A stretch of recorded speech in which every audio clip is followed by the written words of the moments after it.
بسم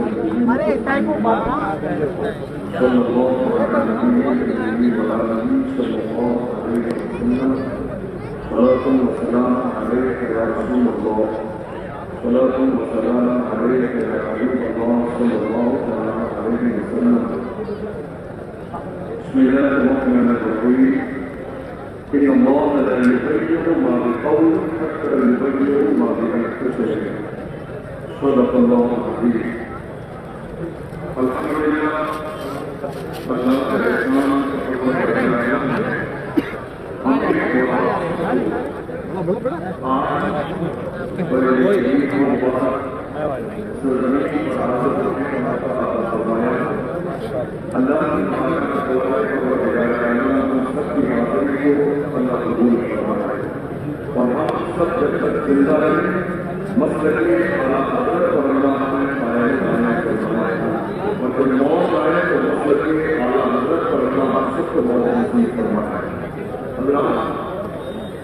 ہمارے مرکزی بڑے بڑے علماء دل بغیر اللہ ہمارے تمام علماء کو عمر کرتے ہیں اس کا سایہ ہمارے شروع کو قائم کرنے کا میں سمجھتا ہوں بڑے شریف کی زمین پر پوری بھی اپنی کتابت کو دکھانے کے لیے حاضر نہیں ہوئی، بلکہ جتنے لوگ بڑے شریف کی زمین پر حاضر ہوتے ہیں وہ ہمارا کی برکت فیض لینے کے لیے حاضر ہوتے ہیں۔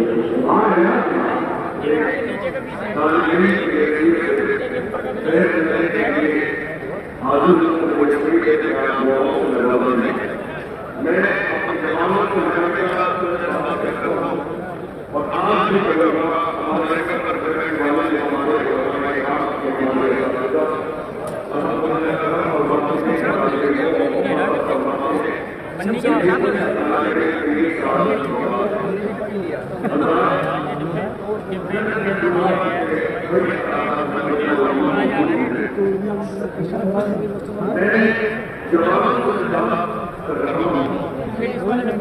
دنیا کی اس قوم کے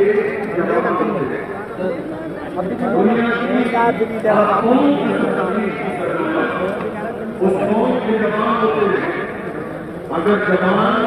صحیح راستے پر ہے تو قومیں مؤثر رہتی ہے،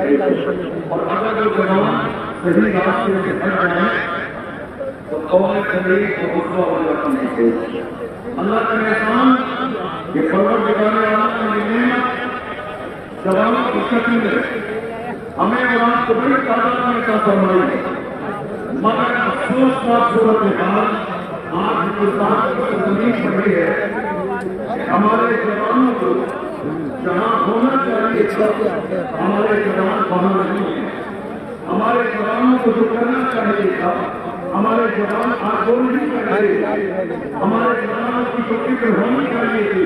آج ہمارے جوانوں کی جو فکر نہیں ہے، ہمارے جوانوں کا جو نکاح ہونا چاہیے تھا آج ہمارے جوانوں کو وہ نکاح نہیں ہوئے۔ مولانا توصیف اگر اللہ کو بیان میں کھڑا کر کے ہم لوگ پروگرامے تو وہ بات کہا تو نہیں، آج ہمارے جوان ہماری نگاہوں کے سامنے ہیں، لیکن انداز ایک ہی کیا آج ہمیں سب سے زیادہ افسوس ہماری قوم کے جوانوں پر کرنا پڑتا ہے کہ جوانوں نے کیا کیا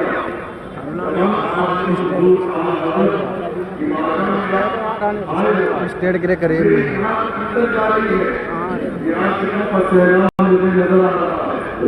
اور جب یہ سیلاب مجھے نظر آتا ہے تب تو مجھے آنکھوں کی بات یاد آتی ہے، اس لیے کہا میں اپنا پورے پیمانے کے فیصلہ کریں اس سفر کا میرا فیل ہو رہا ہے اس خاطر کا یاد تھا،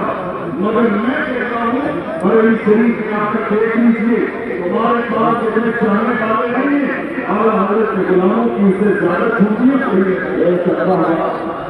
زیادہ حضرت کے غلاموں کی چھوٹی رہتی ہے، تو کیا مقابلہ کرو گے؟ دیکھ لو پوری دنیا میں باقی رضا کی تو ہے اعلیٰ رضا کا ہے، جس سمجھ دیکھیے وہ اللہ کا رضا کا ہے۔ زبان اور قوم کے سب تقسیم کی سرمایہ ہوتے ہیں، ہمارے زمان جب تک صحیح راستے پر تھے ہمارا درد الگ تھا، ہماری فکر الگ تھی، ہمارا انداز الگ تھا، اور جب سے ہمارے زمانوں میں صحیح راستہ چھوڑ کے گناہوں کے راستے میں چھوڑ لیا ہے، ایک بول کے کونے کونے پر ہمارے گھرانے ہیں، ہماری قوم کے کسان مومن کی جان کتابوں کے خلاف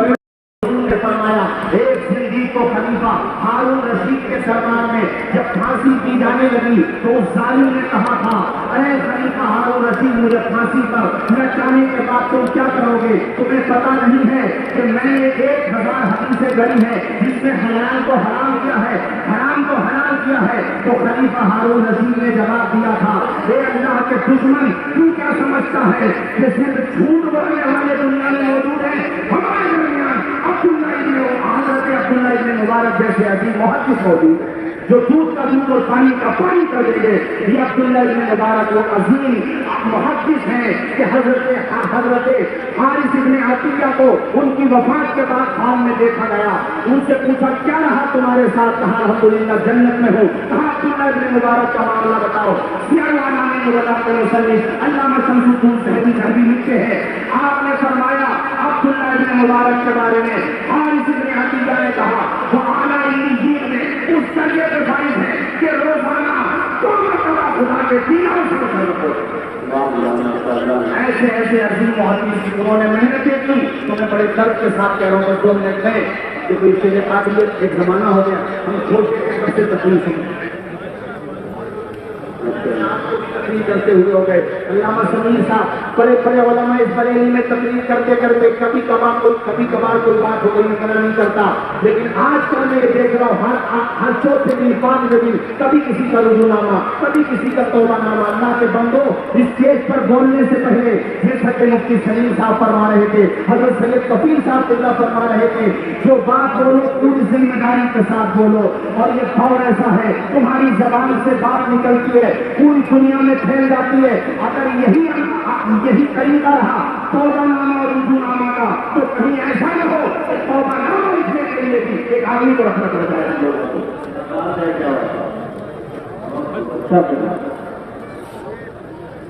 استاد حضرت مفتی عاقل صاحب، اور میں یہ آج تحدیث نعمت کے طور پہ کہہ رہا ہوں، اصول الشافعی میں نے حضرت کے پاس پڑھی، شرح جامی حضرت کے پاس پڑھی، اور الحمدللہ آج بھی بغیر مطالعے کے پڑھا سکتا ہوں۔